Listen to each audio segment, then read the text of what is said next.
आपके जीवन में धन की क्या स्थिति है, पैतृक संपत्ति का कितना लाभ आपके जीवन पे मिला है, धन की जो स्थिति है वो आपके जीवन में किस तरीके की है, अत्यधिक धन के मालिक हैं या अल्प हैं या मध्यम हैं, या पहले धनों की स्थिति ठीक थी और वर्तमान में अभी धनों की स्थिति की समस्या उत्पन्न हो गई है। कुंडली में द्वितीय भाव धन की स्थिति को बतलाते हैं कि आपके जीवन में धन का आगमन या धन का लाभ कितना है। उम्र के साथ जीवन में धन का भाव बढ़ता जा रहा है। ऐसा क्यों हो रहा है कि आप लाख मेहनत कर रहे हैं, वो सफलता की ओर नहीं जा रहा है। चाहे पैतृक संपत्ति हो या फिर कोई और भी संपत्ति, उसे भी पाने में कठिनाई महसूस हो। आखिर ऐसी क्या वजह है, ग्रहों का ऐसे कौन सा चाल है कि आप धन वृद्धि नहीं कर पा रहे हैं? इन सब बातों पे आज चर्चा होगी, बने रहिएगा हमारे साथ। देखिए, आज हम इस वीडियो के माध्यम से जानेंगे कि धन के लिए क्या चीजें होना चाहिए। देखिए, घर नहीं बदलते हैं, राशियां परिवर्तनशील होती है। ये पहला घर है तो पहला ही घर रहेगा हमेशा के लिए। हाँ, इसमें नंबर अलग अलग हो सकते हैं, 1 से लेके 12 तक, कभी 1, कभी 2, कभी 3, कभी 4, इस तरीके से घर नहीं बदलते हैं। तो आइए हम एक उदाहरण के स्वरूप समझते हैं। मान के चलिए कि हम प्रथम राशि, जिसको मेष राशि बोलते हैं, तो ये कुंडली बनी मेष लग्न की, क्योंकि पहला घर को ही लग्न कहा जाता है। और प्रथम राशि अंक, कुंडली में जो अंक लिखे जाते हैं वो राशि के सूचक हैं, यानी 1 लिखने का मतलब प्रथम राशि, और प्रथम राशि मेष होती है और पहले भाव को लग्न भी कहा जाता है। तो ये मेष लग्न की कुंडली है। इसके बाद आप ऑर्डर वाइज, क्रम के अनुसार अंक भरते जाइए। 2, 3, 4, 5, 6, 7, 8, 9, 10, 11 और 12। हम बात कर रहे हैं धन के लिए। देखिए, दूसरा घर जो होता है ये धन की स्थिति को बताते हैं। तो क्या है वो देखिए। सबसे पहले द्वितीय भाव के स्वामी की क्या स्थिति है, तो यहाँ पे 2 लिखा हुआ है। अर्थात द्वितीय राशि वृषभ राशि, और वृषभ राशि के स्वामी शुक्र होते हैं। तो किन किन चीजों पर देखना पड़ता है वो जानिए। सबसे पहले कि द्वितीय भाव के स्वामी की क्या स्थिति है, एक। दूसरी बात है कि द्वितीय भाव में कौन से ग्रह बैठे हुए, और तृतीय बात है कि द्वितीय भाव पर किन ग्रहों की दृष्टि है। तो ये 3 चीजों से आपके जीवन पे धन के कितने लाभ होंगे इसका निर्धारण किया जाता है। मान के चलिए, अगर यहाँ हम शुक्र, चूंकि द्वितीय भाव के स्वामी शुक्र हैं, अगर शुक्र को चतुर्थ भाव में लिखते हैं तो चतुर्थ भाव में शुक्र तो शुभ संकेत होते हैं, लेकिन शुक्र के लिए ये भी मायने रखता है कि शुक्र की स्थिति क्या है। अगर शुक्र मित्र राशि में हो, अपने राशि में हो, उच्च के हो, शुक्र पर शुभ ग्रहों की दृष्टि हो, तो इस अनुसार ऐसे व्यक्ति अत्यंत धनवान होते हैं। उनके जीवन में धन की कमी नहीं रहती है और पैतृक संपत्ति का भी लाभ मिलता है।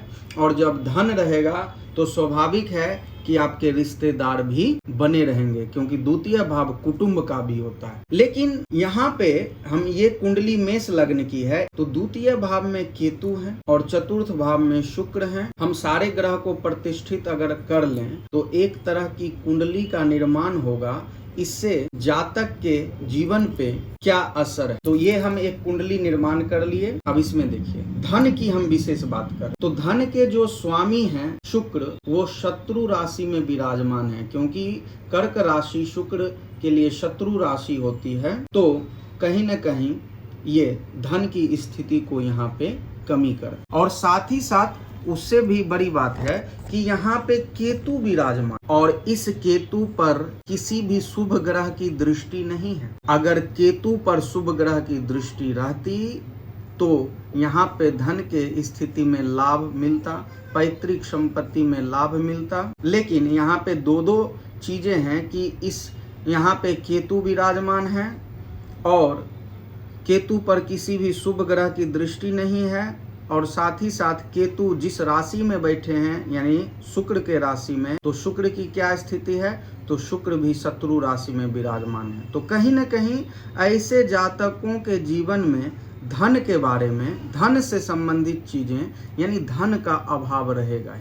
अस्वाभाविक है कि धन का अभाव रहेगा तो उसके रिश्ते नाती, कुटुंब संबंध, ससुराल पक्ष या जो भी हो वो संबंध नहीं अच्छे रहेंगे। और साथ ही साथ जो पूर्ण रूपेण पैतृक संपत्ति होता है उसके लाभ में भी बाधाएं हो सकता है कि उत्पन्न हो। एक चीज बताइए बाबा कि केतु है यहाँ पर, शुक्र है यहाँ पर, ये दोनों मतलब कि शुक्र अपने राशि को छोड़ चुका है, अपनी जगह को छोड़ करके कर्क में बैठा हुआ है।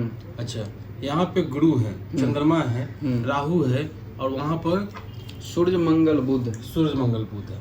तो धन का जो योग है या फिर नौकरी रोजगार या फिर जो भी है वो यही तय करता है। हाँ। रोजी रोजगार या फिर आप किस फील्ड में काम कर रहे हैं वो यही तय करेगा। देखिए धन के ये जो द्वितीय है ये धन की स्थिति को बताते हैं। हाँ।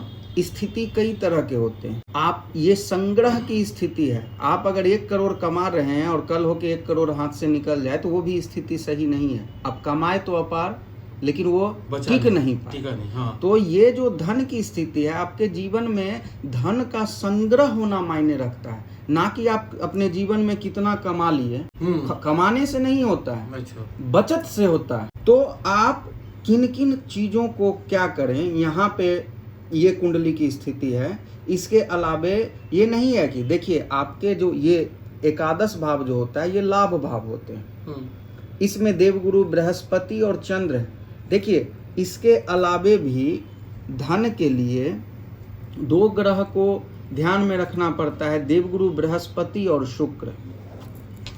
द्वितीय भाव के स्वामी की क्या स्थिति है और द्वितीय भाव की क्या स्थिति है, इसके अलावे भी आपको गुरु और शुक्र की स्थिति भी देखनी पड़ती है, जिसमें शुक्र से भौतिक सुख साधन दोनों ही जो हैं ये धन को देने वाले होते हैं। क्योंकि भौतिक सुख साधन का आप भोग कर रहे हैं तो स्वाभाविक है वो चीजें भी आपके धन पे निर्भर करते हैं। धन है तो सब कुछ है, धन है तो रिश्ते, आज के इस युग में नहीं पहले भी जिसके पास धन रहता है उसी की इज्जत है, उसी के संबंध बनते हैं, वही व्यक्ति अपने जीवन में सुविधाओं को प्राप्त करते हैं, वही जीवन में अपने शौक अरमान को पूर्ति करते हैं। तो आपके जीवन में अगर धन नहीं है तो कुछ नहीं। तो धन इस कुंडली में आएगा कि नहीं आएगा ये बताइए। हाँ। और धन आएगा तो कैसे आएगा, क्या समस्या तो आपने बता दी, अब समाधान क्या ये बताइए। हाँ, अब देखिए इसमें क्या है कि मेष लग्न में शुक्र मारक भी हो जाते हैं, क्योंकि द्वितीय और सप्तम भाव के स्वामी शुक्र मारक भी हो जाते हैं। तो आपको सबसे पहले वो क्या स्थिति है जिसमें शुक्र बलवान भी हो, शुक्र को एक सपोर्ट भी मिले और साथ ही साथ जहां जहां धन के संग्रह में जो ग्रह बाधक उत्पन्न कर रहे हैं उस ग्रह के प्रसन्नता के उपाय करें। अगर आपके लग्न के अनुसार धन भाव के स्वामी लग्न के मित्रवत में आते हैं तो उनसे संबंधित आप रत्न का चुनाव करिए। लेकिन लग्न के विरोधाभास में धन के स्वामी हैं तो उस स्थिति में क्या करें, तो उस स्थिति में हम बता रहे हैं अगर इस कुंडली की बात करें तो इस कुंडली ही नहीं, आप यहाँ पे जानिए कि द्वितीय भाव के जो भी स्वामी हैं अगर लग्न के मित्रवत हैं तो उनसे संबंधित आप रत्न का चयन अगर कर रहे हैं तो उस रत्न का प्रयोग उस ग्रह से संबंधित यंत्र में ही धारण करें। इससे क्या होगा, जो उस ग्रह के बल की भी वृद्धि होगी, साथ ही साथ उस ग्रह के दुष्प्रभाव से भी बचिएगा। और इसके साथ साथ एक प्रोटेक्शन और लेना होगा कि द्वितीय भाव के स्वामी जो हैं उनसे संबंधित मंत्रों का भी जप करना होगा। उसके बाद क्या है कि उस द्वितीय भाव में कौन से ग्रह या किन ग्रहों की दृष्टि है, अगर वो अशुभ स्थिति में है तो उन ग्रहों से संबंधित भी आप वस्तुओं का दान करें और उन ग्रहों से संबंधित मंत्रों का जप भी करें। तो ऐसा करने पर आपके धनों की जो समस्या है उसमें काफी सुधार हो जाते हैं और धन भाव के स्वामी जिस राशि में बैठे हुए हैं उस राशि के स्वामी का भी उपचार करें। तो इस तरीके से आपकी धन की जो समस्या है वो धीरे धीरे समाप्त होने लगते हैं और आपके पास धन की जो संग्रह है या धन की जो भी समस्याएं हैं उससे आप निजात पा लेते हैं। ये समझ में आया नहीं, बताएं मतलब ये ऐसे। चलिए अब हम देखिए, ये तो हम बताए क्योंकि व्यक्तिगत कुंडली की विवेचना करवा के ही उसका उपचार करें, लेकिन अगर इस कुंडली की बात कर रहे हैं तो इस कुंडली में हमारी सलाह होगी कि आप सर्वप्रथम राहु के उपचार यानी राहु से संबंधित चीजों का दान करें और राहु से संबंधित मंत्र जो भी हैं, वैदिक मंत्र हो, पौराणिक मंत्र हो या बीज मंत्र हो, उसका नित्य प्रतिदिन जप अवश्य करें। इसके अलावे अगर मेष लग्न है और शुक्र का भी लाभ लेना है तो हम यहाँ पे कहेंगे कि ऐसे व्यक्ति इस परिस्थिति में लाल मूंगा के जगह पे सफेद मूंगा को अगर वो धारण करेंगे तो मंगल और शुक्र दोनों का लाभ मिले। और राहु के उपचार से राहु के सामने केतु हैं, ये भी अच्छे प्रभाव देने लगे। तो इस कुंडली के अनुसार सफेद मूंगा को धारण करें और राहु के उपचार करें, धन की समस्या में काफी सुधार हो जाएगा। अच्छा, मतलब कि रत्न रुद्राक्ष के मतलब आपने पूरा जंत्र का जिक्र किया था ना? हाँ, जंत्र जैसे अगर केवल शुक्र, देखिए हमेशा आप वैसा उपचार करें जिसका कोई साइड इफेक्ट ना हो, क्योंकि रत्न आप गलत तरीकों से अगर सिलेक्शन हो जाता है तो इस स्थिति में क्या होते हैं, वो रत्न हो सकता है कि आप पर नुकसान भी करें। तो केवल शुक्र से संबंधित आप रत्न पहनते हैं तो कहीं न कहीं शुक्र मारत्व गुण भी लिए हुए, मार्केश भी हैं शुक्र। तो क्या कोई ऐसा उपचार है जिससे, और साथ ही साथ आपके लग्न जो है वो मेष हैं जिसके स्वामी मंगल होते हैं, तो क्या कोई ऐसा उपचार है जिसका दुष्प्रभाव भी ना हो और उसका रिजल्ट भी तगड़ा हो? तो इस परिस्थिति में हम कहेंगे कि शुक्र से संबंधित रत्न को आप यंत्र में धारण करने के बजाय, हालांकि अगर शुक्र से संबंधित रत्न आप पहनते हैं, यंत्र में धारण करते हैं तो वो केवल शुक्र का प्रभाव होगा, लेकिन आप इस शुक्र से संबंधित रत्न के बदले आप सफेद मूंगा का प्रयोग करिए।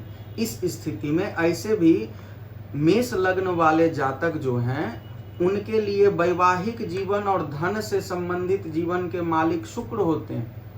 शुक्र की अगर अच्छी स्थिति रहती है तो वैवाहिक जीवन से लेके धन की समस्या काफी अच्छी रहती है, और शुक्र की स्थिति खराब है तो इस पोजीशन में आप शुक्र का उपचार करते हैं तो लाल मूंगे के जगह पे सफेद मूंगा का प्रयोग करें शुक्र की, और साथ ही साथ शुक्र से संबंधित मंत्रों का भी नित्य प्रतिदिन जप करें। इसके अलावे देखें कि आपके कुंडली में द्वितीय भाव पर और किन ग्रहों का प्रभाव है, वो शुभ है या अशुभ है, तो उसके अनुसार उसका उपचार करें। तो इस कुंडली के माध्यम के अनुसार अगर हम सरल और सटीक उपाय बताएंगे तो ऐसे जातक वाले को कहेंगे कि वो सफेद मूंगा को धारण करें, राहु से संबंधित वस्तुओं का दान करें, राहु से संबंधित मंत्रों का जप करें और शुक्र से संबंधित मंत्रों का भी जप करें, तो आपको धन क्षेत्र में साथ ही साथ वैवाहिक क्षेत्र में काफी। तो मतलब ये है इनका जो तरक्की करने का कुछ है, इसका एज वगैरह कुछ है वैसा कुछ?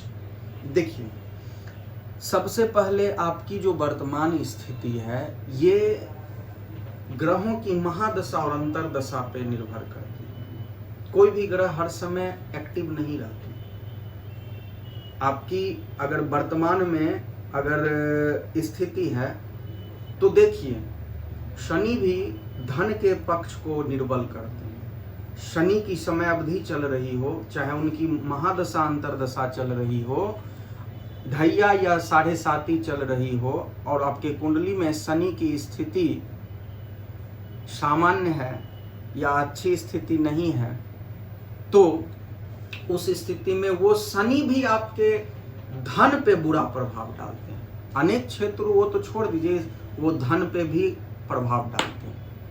इसके अलावे धन से संबंधित और भी कोई ग्रह संबंध बना चुके हैं तो उनकी समय अवधि में भी आपको धन का लाभ मिलेगा या धन से संबंधित समस्या उत्पन्न होगी। तो ये निर्भर करता है ग्रहों की स्थिति के अनुसार और ग्रहों की दशा महादशा के अनुसार। अच्छा, तो मतलब कि ये तो जन्म कुंडली हो गया ना ये पूरा? हाँ, जन्म कुंडली है। तो दशा महादशा ये सब जो होता है वो सब तो अब तो वो तो कुंडली की विवेचना का मेन बात टॉपिक था कि धन को कैसे आकर्षित किया हाँ, जाए, या फिर पैतृक हो या ससुराली हो, किसी को अगर मिलता है या तो वो अपने जीवन हाँ। में कितना उपार्जन किए हैं और उसका सबसे है कि वो संग्रह कितना कर पाए।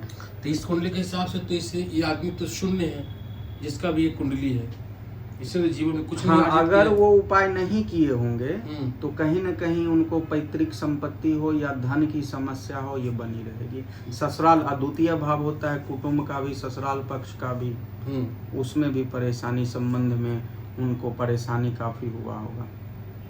तो इसका उपाय तो बस वही है, और कुछ उपाय नहीं है। देखिए, हर एक व्यक्ति के कुंडली में उपाय अलग अलग होते हैं, क्योंकि आप होता क्या है, जो किसी भी ग्रहों का आप उपचार करते हैं तो उसका दो उपचार होता है। एक ग्रह को बल प्रदान करना है और एक उपचार होता है ग्रह को प्रसन्न करना है। तो शुभ प्रभाव वाले ग्रहों को हमेशा बलवान रखें, और बलवान का एक ही तरीका है, उनसे संबंधित रत्न का उपचार करें। उपचार कई हैं, लेकिन सबसे प्रभावशील है वो है रत्न। हाँ, और रुद्राक्ष, रुद्राक्ष भी प्रभावशील है, और रुद्राक्ष का तो कोई साइड इफेक्ट भी नहीं तो है। सर वो कौन सा रुद्राक्ष इनको चाहिए? इनके लिए 6 मुखी रुद्राक्ष अत्यंत लाभकारी सिद्ध होगा। 6 मुखी। हाँ। अच्छा, आपने कहा था कि इसमें रुद्राक्ष तो हो गया, आपने कहा था कि देखिए, इसमें 6 मुखी रुद्राक्ष के साथ साथ उन 6 मुखी रुद्राक्ष के साथ अगर केतु या राहु से संबंधित रुद्राक्ष पहनते हैं, 8 मुखी या 9 मुखी,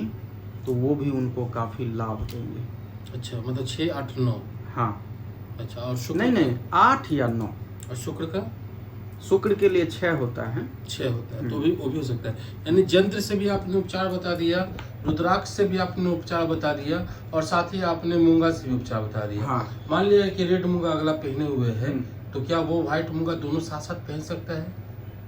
देखिए, अगर रेड मूंगा की बात करें, लाल मूंगा जो है, लाल मूंगा में अभी तक जहाँ तक रिसर्च है या जहाँ भी पढ़े हैं लोग या जो देखा गया है ऐसा, तो सफ़ेद मूंगा 2 ग्रहों को प्रतिनिधित्व करते हैं। सफ़ेद मूंगा के धारण करने से शुक्र और मंगल का प्रभाव जीवन पे लिया जाता है, लेकिन लाल मूंगा जो होते हैं वो केवल और केवल सिर्फ मंगल के लिए होते हैं। हाँ, तो उसके साथ वो पहना जा सकता है? कोई दिक्कत नहीं, आराम से आप पहन सकते हैं।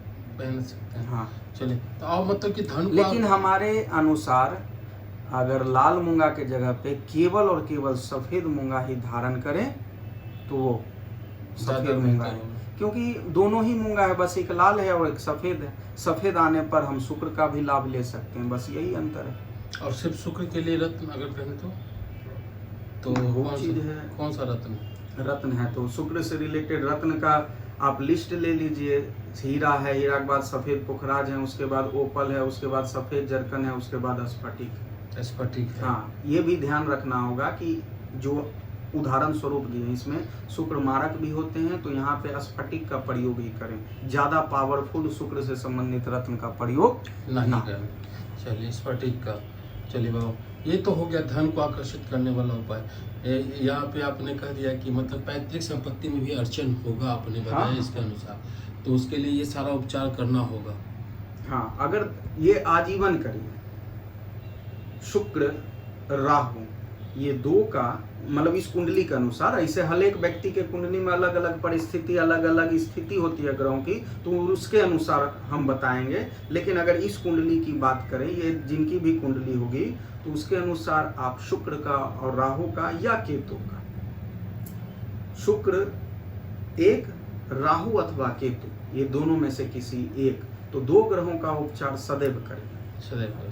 और मंत्र वो आपने जो बड़ा, हाँ, मंत्र में काफी शक्ति है, क्योंकि मंत्र के जाप से ही ग्रहों की प्रसन्नता आपके जीवन पे पड़ेगी। चलिए बाबा, आपने समय दिया और बहुत महत्वपूर्ण बातें बताई। ये धन को आकर्षित करने का उपाय बताया है, लोगों को इसका लाभ मिलेगा। अपने समय दिया उसके लिए आभार, धन्यवाद। हाँ। तो उम्मीद है आपको ये वीडियो अच्छा लगा होगा। अच्छा लगा हो तो लाइक कीजिए, शेयर कीजिए, सब्सक्राइब कीजिए हमारे चैनल को। हम फिर मिलेंगे किसी और अपडेट के साथ। तो इंडियन का जय भारत, जय बिहार, जय हिंद।